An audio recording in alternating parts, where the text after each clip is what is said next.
welcome again to the Nerd Show. Let's start things off right away. Klein, you have something to add from last week's episode? Yeah, it's a follow-up to our segment on Grand Theft Auto 5. I wanted to let the folks who have purchased this game for Xbox 360 know about a way to prevent a performance issue with the game that they may not be aware of. When you buy the game, you're going to get 2 discs. The first disc is going to say Install Disc on it. You basically will load this into your Xbox and start it like any other game, and it's going to copy about 7 to 8 gigs worth of information that the game needs to operate normally onto your hard drive. When you're done installing, it's going to say, "You're done installing, please insert disk 2." There's a performance issue that's come up regarding what happens when you install both the install disk and the play disk to the hard drive. The game's optimized to run the play disk being not installed to the hard drive. If you install both disks, what happens is the game will have issues loading textures and objects into the world. You'll see that detail on things and some objects will take longer to load in the game than it would if you just played this disk uninstalled. Rockstar has said that they do not recommend installing both discs. It's nothing game-breaking, but it's definitely noticeable. So if you're seeing that performance issue, check your hard drive and see if you've installed this disk and delete that data if you have, and should fix the problem. Thanks, Klein. That's actually pretty useful information. Now, Jen, I hear you have some information about the new Metallica 3D movie. Definitely, and it's a 3D movie in itself, and it's a Metallica movie. I don't want people to confuse this with, I'm a metalhead, I have to see this because I'm a metalhead and it's a Metallica movie. It's my fanboy moment with the band. It is, but it isn't. I was lucky enough to be able to sit front row with Lars himself, the drummer of Metallica, Nimrod, who is the director of the movie, who also did Vacancy and Predators. And then the editor was there too, as well as the producer, and listen to them all talk about the film.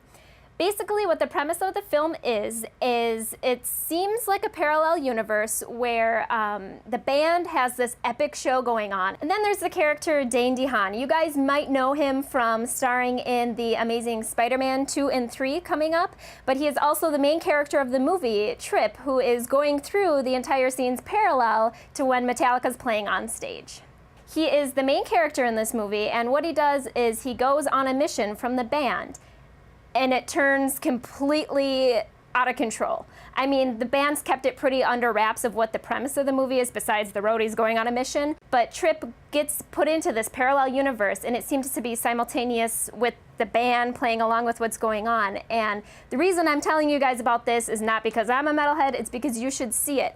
And the soundtrack itself, with the biggest band on the planet, that is going to be a great part of it. But also, there's a scene from what I saw in the Lars movie tent at Orion Festival where there's no dialogue. Dane DeHaan is just speaking to you through his emotions, his actions, and his adventures. The cool part is the scene that we saw was all these anarchists. Now, we don't know why there's anarchists, and all of these authorities. And it's just a riff from Metallica. James Hetfield's playing a riff, and you just hear this boom, boom, boom of the S.H.I.E.L.D and the Billy Clubs, and the anarchists are just going, you know, screaming and everything, and it gave me goosebumps.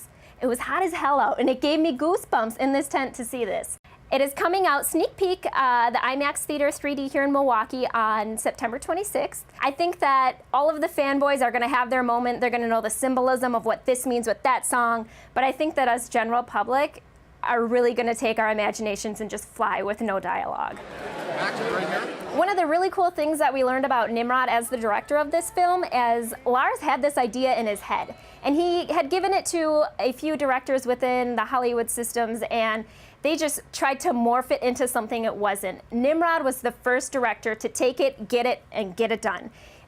Lars was really, really impressed with this because you have an idea and then it morphs into something that it's not. So that was one of the most genuine facts about this movie itself, is that it is the idea of what was in these band members' head, and Nimrod was able to deliver exactly what they wanted. Klein, you went down to 42, didn't you?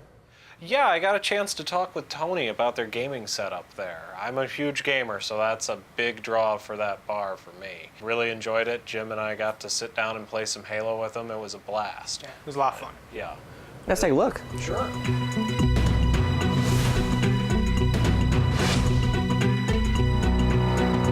I'm here with Tony at 42 Lounge in downtown Milwaukee. We're here to talk about the game systems you have in the bar.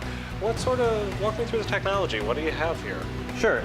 So we're primarily Xbox right now. We have three 55-inch TVs with Xboxes and sound bars. We have home theater style seating, so it's all individualized chairs with cup holders. They recline, come out, all that sort of thing. We have 4 controllers hooked up to every station. They all have Xbox Live accounts also, so if people want to play online, they can do that. We also have some downloadable games that we play as well. In addition to like the larger stations, which we're standing in front of right now, we do have a smaller 42-inch TV. This is also where we play a lot of our tournament type stuff. Because we can broadcast it around on the DJ booth. So the entire bar can watch you as you're either succeeding or failing catastrophically, yeah. So on you. And the one that gets probably the most audience participation here in the bar is when we do Rock Band nights. So we do Rock Band every Thursday. We also have that as like the soundtrack of the bar for the evening. So that's pumped over the house system. So it's kind of like our version of karaoke. We originally had done a Facebook poll and people wanted Rock Band instead of karaoke. Okay, so in addition to the Xboxes then, we also have a Wii U up behind the bar, which Lynn is playing right now. Right now, that's the only non-Xbox system that we have in the bar. We have several Wii U games available, plus some classic games on the Virtual Console. We also are planning on hitting up with the new PS4 and Xbox One coming out. Okay, so you are going to upgrade when the new systems come. Absolutely.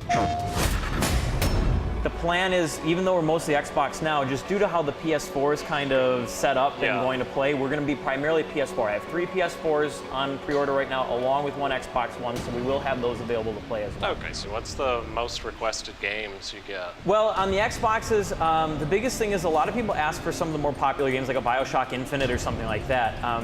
We don't have most of those because they're only single player. We try to really make sure that most of the games that we have are available for couch co-op, right? So that you can have 4 people playing together. So the more popular games tend to be like Halo or Call of Duty. Up he goes! He stuffs it like a Thanksgiving turkey! NBA Jam actually cracks me up every time because you'll have people sitting here for hours shooting people in the face playing Halo, right? And they'll just be staring at the screen. The second you put in NBA Jam and somebody makes a 3-pointer, the entire bar is going crazy. You bring the peanut butter, and I'll bring the jam! It's hilarious to me that it's like, that's how we're conditioned now, that killing people for 4 hours is fine, but 3-pointer is mind-blowing. Boom shakalaka! You're not just video games, you guys also do board games, right? We do some tabletop. We have, well, probably the most popular thing that gets played that way is Cards Against Humanity, right? Of course. That is the game in the bar. I mean, anytime you come in here, you'll pretty much find at least one game of that going, and usually everybody's friendly enough where you can just jump in. Can he blow everyone's expectations out of the water and be the champion in this game? So, and I've noticed when I'm here that in addition to the games you have in the bar, you guys also stream, looks like MLG StarCraft tournaments and... Yeah, we do actually a lot of streaming. We do StarCraft, League of Legends, Dota, but that's actually a really popular thing here is that people that like the esports, like the professional gaming, they can come in and they can watch in an environment where they're with other people that like it too, right? So maybe if their friends aren't super into it, they can meet new people and experience that together. Okay, so it's kind of the esports version of a sports bar. Yeah, exactly, right. Okay, that's great. In addition to all that, 42 Lounge has some great tabletop games. They've got really good Wi-Fi connections there, so you can bring your laptops and do LAN parties. Okay. And they also do portable gaming days every month, so you can bring in your 3DSs and what have you, and meet other people. So between LAN and handhelds, you kind of can do old school but new school by going and enjoying drinks with your friend and being in public. Exactly. It's a fun time. And that brings us to this week's Nerd Guy and Girl of the Week. This week's Nerd Guy is Kevin. Ooh, Wolverine. Berserker Rage! Yeah. And our Nerd Girl, Emu. She's got my Game of Thrones cookbook. I can't wait to check out that We will be cookbook. cooking with that together. That Yes. bacon lattice looks good. Yeah. So those two won tickets from last week's show with the Dietzel exhibit at the Milwaukee Art Museum. So remember to keep sending in your picks, and next week we'll pick a new Nerd Guy and Girl of the Week. Well, this week our tattoo adventure was taking Jim down to Zoe's Vicious Circle Tattoo, while we see One Feather, interviewed by me, tattooing Jim simultaneously. Let's check it out, guys. We're here at Zoe's Vicious Circle Tattoo with One Feather while Jim gets tattooed. Let's check it out.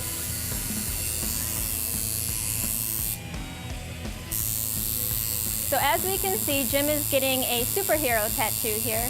One Feather, how many superhero tattoos have you done while being a tattoo artist? Probably over a dozen. What one was your favorite superhero that you did? A Wonder Woman. Wonder Woman? How big was it? It was about palm size. Okay. I did on upper back. Okay.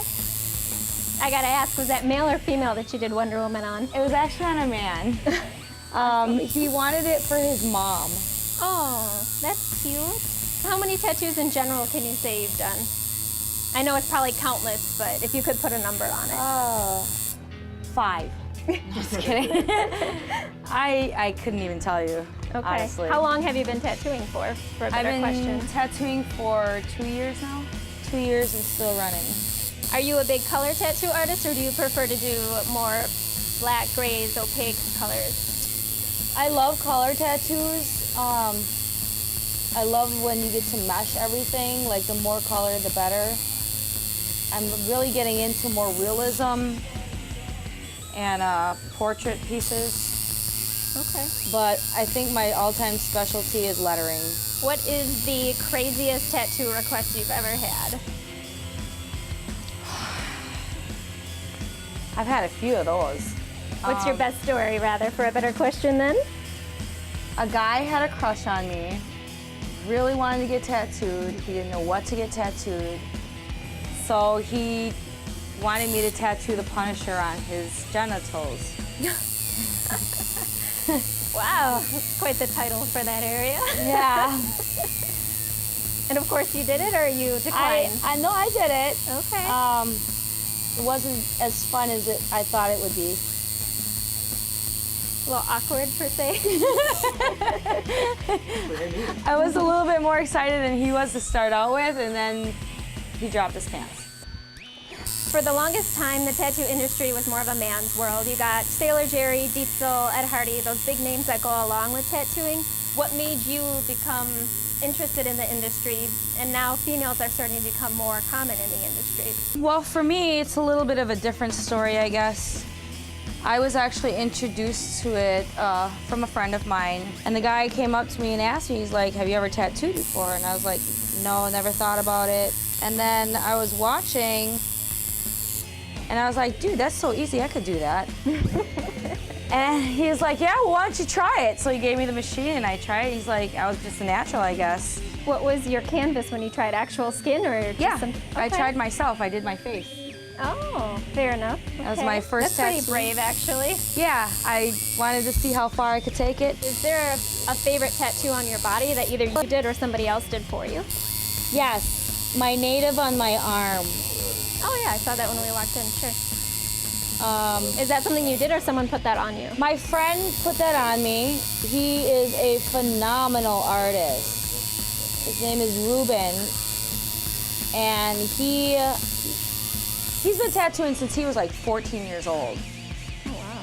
And the guy is just awesome with his art. Like, he's the same way. He's always venturing into new styles of art, and I really love watching his artwork progress, because the more he progresses, the more I feel like I progress. First circle done. All right, there we have it. Jim getting tattooed by One Feather. That was pretty cool. And pretty funny. Yeah.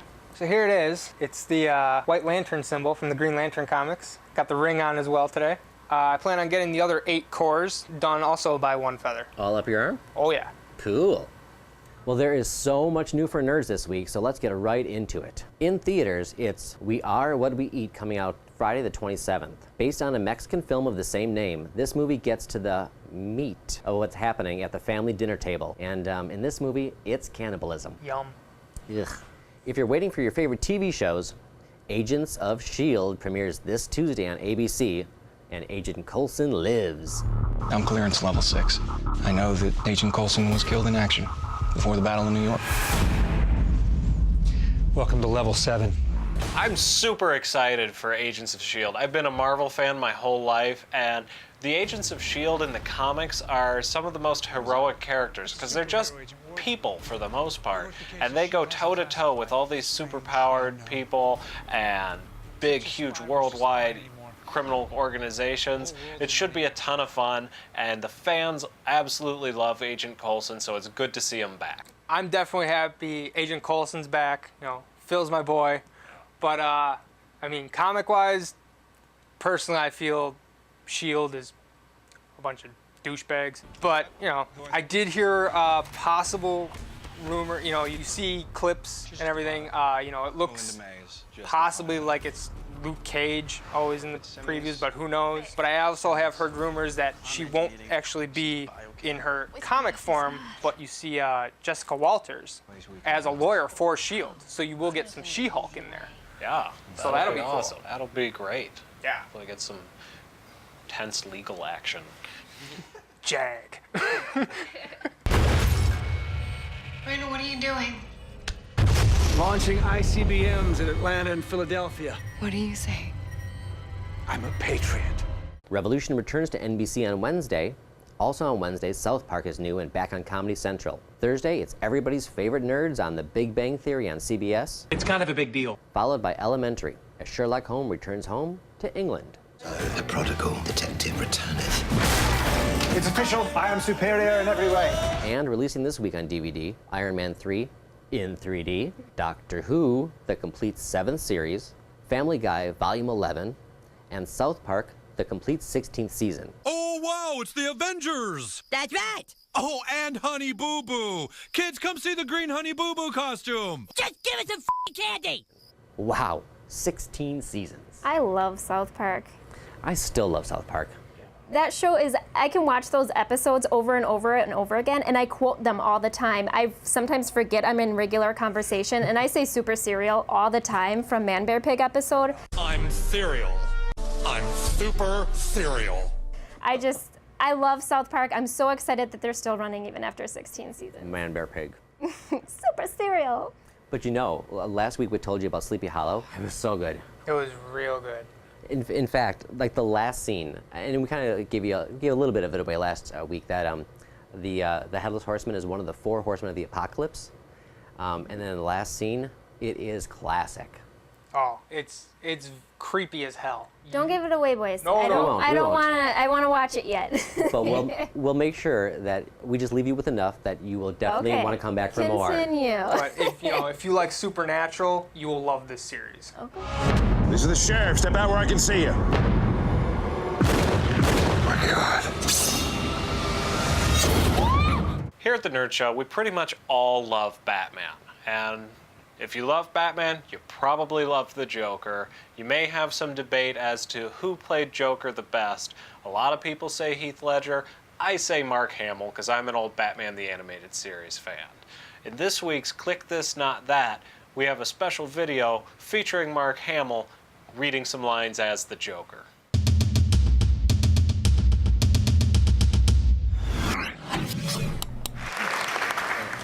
Dear friends, today is the day the clown cried. But he cried not for the passing of one man, but for the death of a dream. The dream that one day he would taste victory over his hated enemy, because it was the Batman that made me the happy soul I am today. How I agonized over how to thank him for that. Perhaps with a cyanide pie in the face. Or perhaps an exploding whoopee cushion playfully placed in the Batmobile. But those dreams were dashed by the weaselly Gunsel standing there in our midst. This cowardly, insignificant Gareth, who probably got lucky when Batman slipped in the slime trail this loser left behind him, this disgusting mound of hyena filth who's not fit to lick the dirt from my spats. But I digress. The time for sorrow is past. It's time to look to a future filled with smiles. And I'll be smiling again when we take that man there and stick him in that box there and slip him into that vat of acid there. Well, that was fun. We'll speak Chinese. In case you haven't seen any of them, all of our Click This Not That videos are available on our website, www.thenerdshow.tv, including this one that we did this week and last week's big favorite of David's, What the Fox. No. What does the fox say?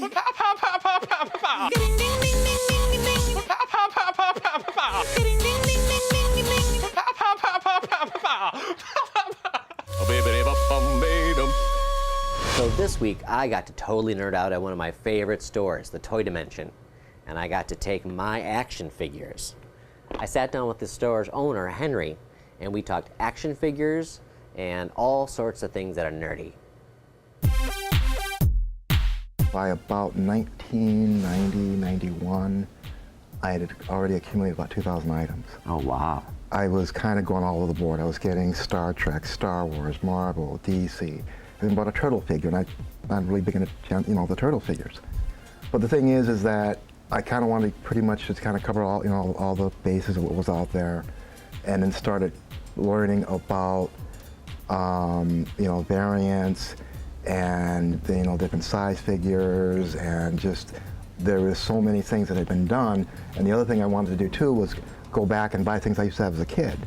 Now, as being a child of the 60s, the first toy I ever gotten that was an action figure was a 12-inch G.I. Joe.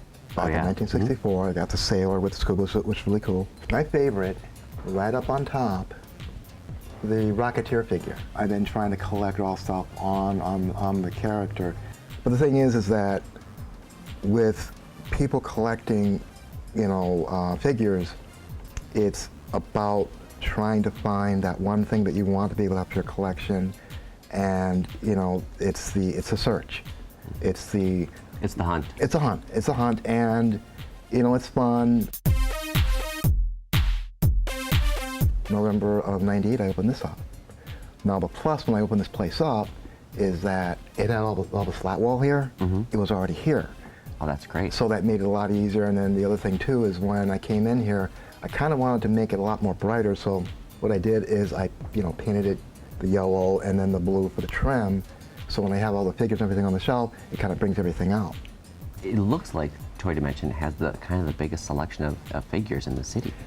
I probably do. I mean, there's other shops that have a selection of figures, but the thing is that my goal when I opened the shop up was to prove that I could do a store selling action figures, because you've got places all around the country that, they'll dabble in a little bit of everything, but to be able to have a store that's not like going, say, to Toys R Us or to a Kmart or Walmart, what have you, but they have things that you can't just go anywhere and get. People come in, oh, I can see what's here. I have things that are, I've got figures that are like, say, any figures on the shelf, if they're not marked at $5 each. I've got a tub down on the floor here, I got figures for $1. Now when people come in here, they think, oh, this is a collectible store, it's really expensive. It's a store for people who are collectors and for kids who want to buy toys to play with, because it's all about the fun of all of it. Can I have you take a look at my collection? Sure. All right. Yeah, most of them in pretty decent shape. Yeah, because usually, like with Yoda, the snake's always missing, and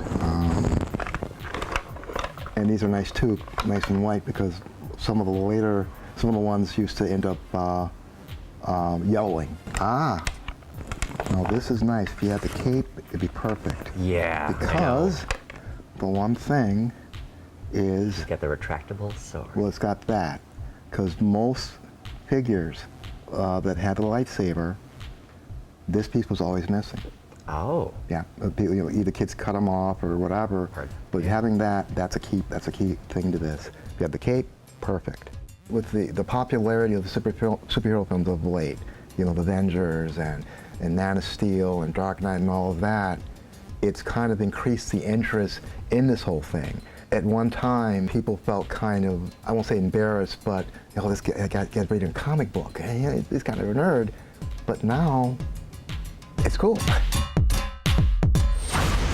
I had two pretty valuable things in my collection. The Darth Vader that we showed in the package, and then also I have a Tauntaun with the box.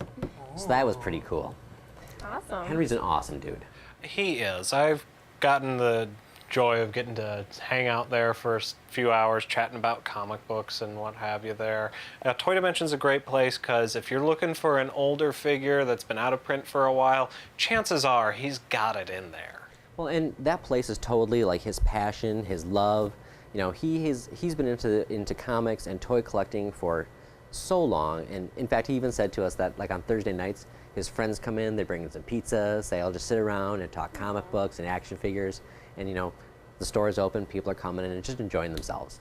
It's really one of the best parts about being a nerd is going to your shop, whether it's Toy Dimension or your favorite comic book shop, and getting to hang out and just shoot. Nerdy. Yeah, exactly. I could spend days in that shop just looking through all the different figures. And it also helps when someone's really genuine. He seemed like he really was passionate, and I also liked how he made sure to let people know not everything in there is really expensive. Those bins on the floor are fantastic to get little kids started in it, and then for the big kids who still like to go, can look at all the big shelves and see what's up there. I was going to say, little kids, nothing. I sat down at that bin and I dug around for like a half an hour. It was so cool. And the next time I go in there, it's got to be at least for an hour or two. Definitely seems like the place to go for Christmas or wherever you need to go to get something nerdy for that member of your family who would just be completely excited to get something like that. Totally. They might even have a few zombie figures in there or something. That's true. Ooh, speaking of which, the Nerd Show TV is the official media sponsor of the Bayview Zombie Apocalypse Charity Pub Crawl Saturday, September 28th from 2 to 6 p.m. And we want you to join us. Just go to our website for more info and get your tickets. But hurry if you want to get a cool zombie t-shirt. All of us will be down there and a bunch of other nerds too. I haven't even started planning for that. Yeah, me neither. I'm looking excited. I'm gonna be a zombie and just wing it. I'll get my face done and my costume maybe, or maybe I'll wear the shirt that I get for being there. I mean, I think the face, and if you have one or the other, you're gonna be really cool in costume or you're gonna have your face done really gnarly. And I think that I might go with the face and just wear the shirt that I get. Yeah, I think I might be pale enough to go with that. But, and Klein as himself as the walking zombie. Oh, he's living. Yeah, he's living. After enough beers, I will be a zombie. There you go. I think I've got a few suits that don't fit me anymore. I might just rip up a few of those. Might as well. Those great tips from Dawn. You said you were going to use those, so you might as well try. I am. That's show 3, guys. Thanks for joining us. And don't forget, the nerdshow.tv to see it again. Our YouTube channel is YouTube/TheNerdShowTV. We're on Facebook and Twitter. Thanks for joining us. See you next week. Bye. Bye.